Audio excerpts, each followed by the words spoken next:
जय हिंद दोस्तों, आज है 25 फरवरी और 8वें वेतन आयोग के ऊपर मंथन शुरू है दोस्तों दिल्ली में। और दिल्ली में जिसकी अगुवाई कर रहे हैं शिव गोपाल मिश्रा जी, जो कि जेसीएम स्टाफ साइड के महासचिव हैं, उनकी अध्यक्षता में हो रही है। और इसका सिलसिला पिछले 15 फरवरी से चल रहा था। अलग अलग जो जेसीएम स्टाफ साइड के घटक हैं अपनी मीटिंग करके अपना मसौदा तैयार कर रहे थे।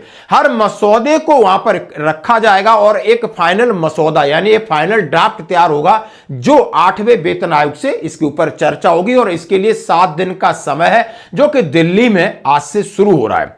और इससे पहले सिकंदराबाद में परसों मीटिंग होती है। जेसीएम स्टाफ साइड के बड़े नेता हैं डॉक्टर एस रघवैया सर, वो कह रहे हैं कि केंद्रीय कर्मचारी हैं, पेंशनर हैं, करोड़ों की संख्या में लोग हैं, आपको एक दिन के लिए कम से कम सड़कों पर उतरना होगा। Minimum wage at the multiplication factor, thereafter structure.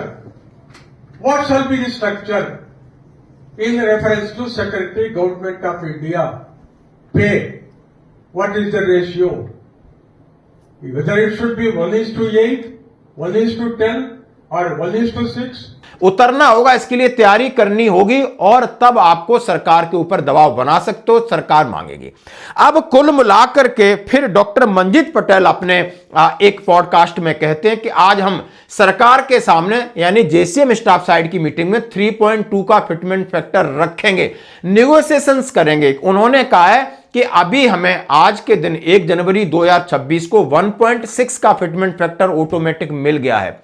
अब 1.6 का फिटमेंट फैक्टर के लिए उन्होंने कहा है फैमिली यूनिट की जो डिपेंडेंसी है उसके साथ अब बढ़ेगा क्या, फैमिली यूनिट भी बढ़ेगी, उसके साथ नई चीजें जुड़ेंगी। फैमिली यूनिट बढ़ने से 66% ऑटोमेटिक बढ़ता है, उसके बाद और चीजें बढ़ेंगी। तो इस हिसाब से उन्होंने कहा कि 3.2 हम सरकार के सामने रखेंगे, उसकी कैलकुलेशन भी हम आपके सामने दिखाएंगे। लेकिन सबसे पहले जैसा कि आज स्टाफ साइड की मीटिंग है, हम सभी जानते हैं कि टर्म्स ऑफ रेफरेंस में बदलाव किस तरह किया जाए, इसके ऊपर फिटमेंट फैक्टर क्या होगा, इसके ऊपर पे लेवल को मर्ज कैसे किया जाए, डीए मर्ज होगा, किस तरीके से दबाव बनाया जाए, इंटरम रिलीफ की बात की जाएगी। इन सारे मुद्दों को लेकर के यानी चाहे ऑल इंडिया डिफेंस एम्प्लॉय हो या डाक कर्मचारी निकाय हो या रेलवे के फेडरेशन, सारे लोग के जितने प्रतिनिधि हैं आज बैठक करेंगे और बैठक में अपना अपना मसौदा रखेंगे और इस मसौदे में से एक मसौदा निकलेगा। उसके लिए 7 दिन का समय है, जैसा कि दिल्ली में यह मीटिंग चल रही है।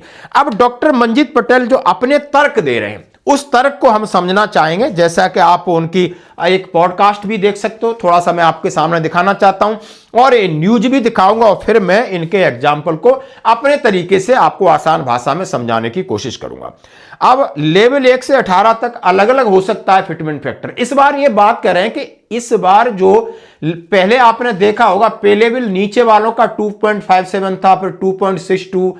अब उन्होंने कहा इस गैप को कम करने की हम सजा रखेंगे, जिसकी पेमेंट कम है उसको फिटमेंट फैक्टर ज्यादा होना चाहिए, ना कि जो पे लेवल वाले 18 को ज्यादा। ये भी इसमें उन्होंने इंक्लूड किया है। अब इन्होंने कहा है कि फिटमेंट फैक्टर से तय होगी बेसिक सैलरी। कर्मचारी 3.2 फिटमेंट फैक्टर की कर रहे मांग और आज फिटमेंट फैक्टर पर होगी चर्चा। 8वें वेतन आयोग को लेकर जिस चर्चा की ज्यादा चर्चा है वो आज हो रही है। All India NPS employees federation के राष्ट्रीय अध्यक्ष डॉक्टर मंजीत सिंह पटेल ने एक कंफ्यूजन दूर किया है। उन्होंने कहा है फिटमेंट फैक्टर का मतलब है पुरानी बेसिक सैलरी का गुणांक क्या नई जो बेसिक सैलरी तय करता है, यानी बेस तनख्वाह बढ़ाने का माध्यम कुछ भी हो सकता है। लेकिन उन्होंने कहा है कि जो दिसंबर 2025 से सीधी जब जनवरी 2026 में बढ़ेगी तो उसका जो रेशियो है या उसका बढ़ने का तरीका है उसी को हम फिटमेंट फैक्टर कहते हैं। वेतन आयोग किसी भी तरीके से सैलरी बढ़ा सकता है, ये उसके ऊपर उन्होंने कहा। फिटमेंट फैक्टर कैसे कैलकुलेट होता है, तो उन्होंने कहा है कि आज की स्थिति में यदि हमारी 18,000 है और आज की स्थिति में डीए 60% हो रहा है, तो यानी 1.6% हमें ऑलरेडी फिटमेंट फैक्टर मिल गया है।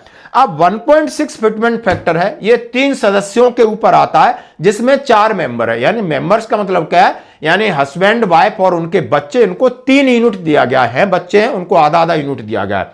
तो उस हिसाब से उन्होंने कहा है आपकी महंगाई 1.6 जाती है। यदि माता पिता दो को और ऐड किया जाता है यानी 3 में से 2 और ऐड करके 5 कर दिया जाता है, तो यानी 66% की बढ़ोतरी होती है और उससे फिटमेंट फैक्टर 2.5 पहुंचता है। इसके हिसाब से उन्होंने सैलरी वर्कआउट की। फिर कह रहे हैं फिर 3.2 फिटमेंट फैक्टर क्यों चाहिए? उन्होंने कहा भाई ये तो सिर्फ और सिर्फ इसकी बात हुआ है कि फैमिली यूनिट बढ़ी, अभी खर्चा भी बढ़ना है ना, हमारा खाने का खर्चा, पीने का खर्चा, पहनने का खर्चा, हेल्थ का, एजुकेशन का, रिक्रेशन का, लाइफ स्टाइल का, नेट का, ये हम सारे खर्चे लगाएंगे। और हैदराबाद बैठक जो कि मैंने रघुवैया सर का वीडियो दिखाया, वहां पर इन्होंने फाइनली कहा है 3.2 हम रखेंगे। अब क्या है, सभी लेवल के लिए क्या एक जैसा फिटमेंट फैक्टर होगा? तो अब उन्होंने कहा है लेवल 1 से 5 तक का एक बैंड होगा, 6 से 8 तक का दूसरा बैंड होगा और ऊपरी लेवल के अलग बैंड होंगे, यानी 3 बैंडों की बात की है। अब इन्होंने कहा है लेवल 1 से 5 की सैलरी कम है, इसके लिए उनका फिटमेंट फैक्टर ज्यादा होना चाहिए ताकि वेतन के अंतर को कम किया जाए। यह नहीं कि ज्यादा फिटमेंट फैक्टर उसको जिसकी ज्यादा बेसिक है, यह भी इन्होंने इसमें डाला है। अब इन्होंने तमाम उदाहरण देने के बाद अब इसको मैं एक छोटा सा कैलकुलेशन के माध्यम से आपको समझाना चाहता हूं। जैसा उन्होंने कहा है बेसिक रिक्वायरमेंट 1 जनवरी 2026 पे लेवल 1 18,000 है, उसको 60% का फिटमेंट फैक्टर 1.6 बना तो उसके हिसाब से उसकी 28,800 सैलरी ऑटोमेटिक हो जाती है। या उसको आप डीए मर्ज समझ लो, या उसका फिटमेंट फैक्टर 1.6 हो जाता है। अब इस 1.6 फिटमेंट फैक्टर 3 मेंबर यानी सेल बाय 2 चिल्ड्रन का है, 2 मेंबर बढ़ते हैं तो 66, 1.6 प्लस 66 इज इक्वल टू 2.26 हो जाता है। अब 2.26 ऑटोमेटिक हो रहा है, उसमें 24% ग्रोथ की बात की जा रही है, तो 2.5 का फिटमेंट फैक्टर होता है जो कि आपकी 18,000 वाली सैलरी है उसको 45,000 पे पहुंचा देता है। यानी 28,800 की जो बढ़त है सीधा 45,500 45,000 पर पहुंच सकती है। वो आप सीधा सीधा देख रहे हो, लगभग आप समझ सकते हो ये 3,000 का आपको आसपास लगभग लग रहा है। अब डिमांड है 3.2 फिटमेंट फैक्टर की, ये कह रहे हैं तो आज की जरूरतों के हिसाब से जो कि 18,000 से बढ़कर 57,600 की बात है, जैसा कि मैं आपके सामने कैलकुलेशन रख रहा हूं। यानी ये इन्होंने जो कैलकुलेशन रखी है और अपने पॉडकास्ट में इन्होंने इस बात की चर्चा की है। तो दोस्तों आप समझ सकते हो कि आज का बड़ा दिन है और बड़ी चीजें मंथन आज से शुरू है। अब इस मंथन में से क्या निकल के आएगा वो लगभग आपको होली के एक दिन पहले तक फाइनल ड्राफ्ट हो जाएगा।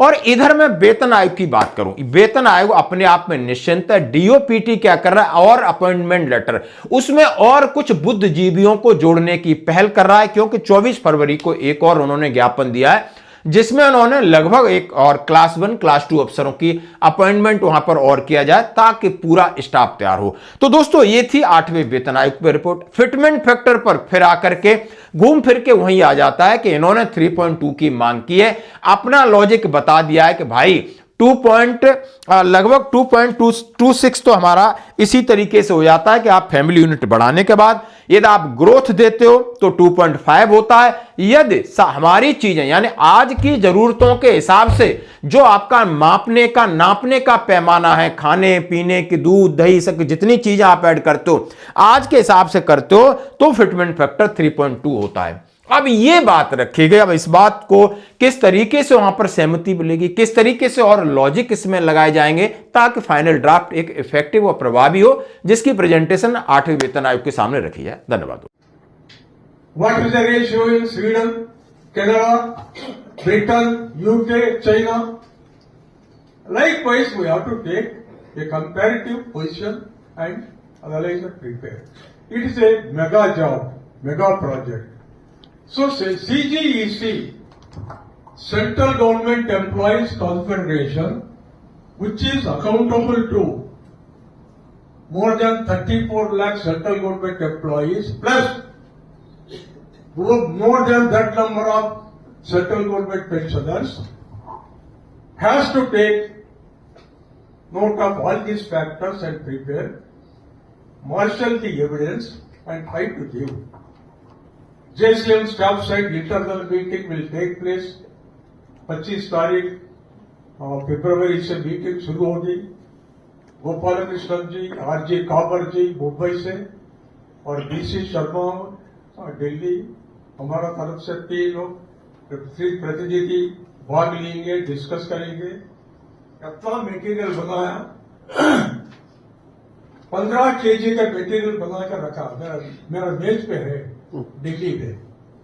मैं गोपाल कृष्ण जी को बोला जब जाएंगे 24 तारीख रात को आप थोड़ा देखना, देखते जो वैलिड है वो रहेगा। So this is the job because we are suppose to be honest and committed to each and every settled employee's family, whether serving or retired. This is our job. CGEC working should improve qualitatively. When qualitatively our CGEC working is improved, automatically ताकत बढ़ेगी।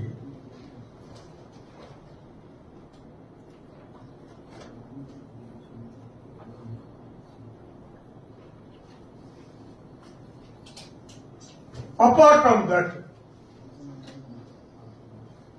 justification for interim relief, then justification with regard to महंगाई भत्ता, DA formula में change लाने के लिए justification है क्या नहीं वो भी हम स्टडी करना पड़ेगा।